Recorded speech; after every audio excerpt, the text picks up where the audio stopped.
Let's welcome Priyadarshi గారు.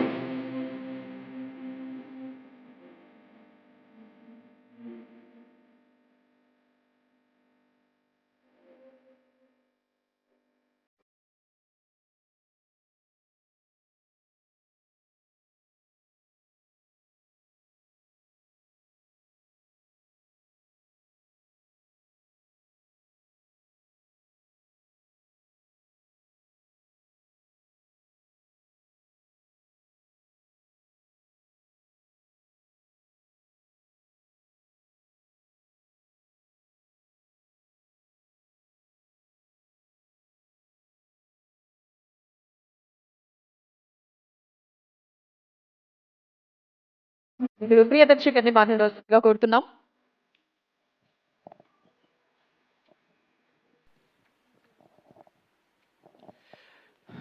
ఇక్కడికి వచ్చిన అందరికీ నమస్కారం. ముఖ్యంగా వేదిక మీద ఉన్న మహానుభావులందరికీ, పెద్దవాళ్ళందరికీ మనస్ఫూర్తిగా నా నమస్కారం.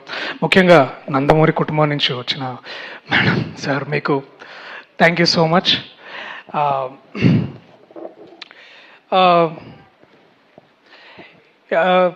ఈ అవార్డు ఎందుకు ప్రత్యేకం అంటే, నేను కూడా చాలామంది 90s పుట్టిన చాలామంది పిల్లల్లాగా నేను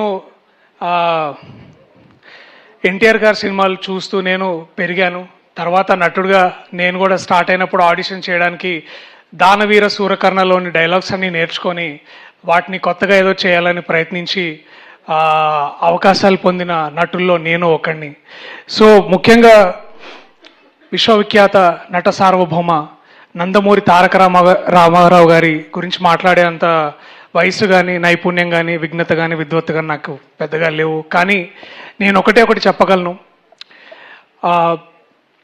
తెలుగు సినిమాకి, తెలుగు రాష్ట్రానికి, తెలుగు భాషకి, తెలుగు సంస్కృతికి వారు చేసిన సంస్కరణలు, వాటి నుంచి వచ్చిన రిజల్ట్స్, వాటి నుంచి వచ్చిన ప్రతిఫలం నేను కూడా అనుభవిస్తున్నాను. దానికి ముఖ్యంగా ఈ అవార్డు తీసుకోవడానికి ఎంత గర్వపడుతున్నానో, ఆ రిజల్ట్ నేను ఎక్స్పీరియన్స్ చేస్తున్నందుకు కూడా అంతే కృతజ్ఞుడిగా ఉన్నాను. So thank you to the great భారతరత్నకి అర్హులైన పద్మశ్రీ ఎన్టీఆర్ గారికి ప్రత్యేకంగా నా కృతజ్ఞతలు ఈ వేదిక మీద నుంచి. బహుశా ఎక్కడి నుంచో చూస్తూ వీడా అని అనుకుంటున్నారేమో అని అనుకుంటున్నాను నేను కూడా. సో 2025లో 4 సినిమాలు చేసే భాగ్యం నాకు దొరికింది. కోర్టైన, సారంగపాణి జాతకం, మిత్రమండలి, అలాగే ప్రేమంటే. ఈ సినిమాలు నాకు చాలా నేర్పించాయి, నన్ను నటుడుగా ఒక కొత్త కోణంలోకి నడిపించాయి.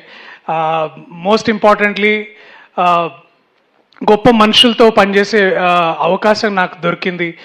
వాళ్ళందరికీ ప్రత్యేకంగా నా హృదయపూర్వకంగా చాలా థ్యాంక్స్.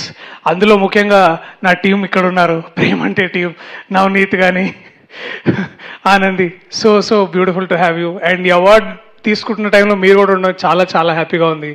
సో ఇవాళ నన్ను వెర్సటైల్ అన్నా, లేకపోతే మంచి యాక్టర్ అన్నా, వీటన్నిటికీ కారణం నా రచయితలు, నా దర్శకులు, నా నిర్మాతలు. వాళ్ళు ఉన్నారు కాబట్టి నేను ఉండగలుగుతున్నాను. అండ్ ఇలాంటి గొప్ప నటులు, ఎన్టీఆర్ గారు లాంటి ఒక గొప్ప నటులు చాలా అంటే ఇప్పుడు ఈ మ్యాగజైన్ ఓపెన్ చేస్తే ఫోటోలు చూసి నేను ఇట్లా పిచ్చోండి, అంటే ఇన్ని క్యారెక్టర్లు అసలు ఎవరైనా చేస్తారా. సో ఇట్లాంటి గొప్ప వాళ్ళు మనకి నేర్పించారు. వీళ్ళే ఇలాంటి గురువులు సినిమాల్లో చేయడం వల్ల నాలాంటి ఏకలవ్య శిష్యులు ఇవి చూసి నేర్చుకొని వాళ్ళ ఇట్లాంటి అవార్డులు పొందే అవకాశం నాకు దొరికింది. సో అందుకు నేను గర్వపడుతున్నాను, అందుకు నేను కృతజ్ఞుడిని. Thank you so much Kalavedika ఆర్గనైజేషన్కి. నన్ను గుర్తించి, నా టాలెంట్ని గుర్తించినందుకు, నాకు ఈ అవార్డు ఇచ్చినందుకు భువన గారికి స్పెషల్గా థ్యాంక్ యూ సో మచ్. ఈ ఆదరణ, ఈ అక్నాలెడ్జ్మెంట్ నేను మర్చిపోను. వచ్చే ఈ ఏడాదిలో మరిన్ని సినిమాలతో ఇలాంటి మళ్ళీ ఇంకొక అవార్డు నేను సంపాదించుకోవాలని కోరుకుంటున్నాను. అందరికీ ధన్యవాదాలు. Thank you so much. Thank you so much Priyadarshi గారు. కంగ్రాచులేషన్స్. అండ్ ఇలానే ఇంకా బోలెడన్ని మూవీస్తో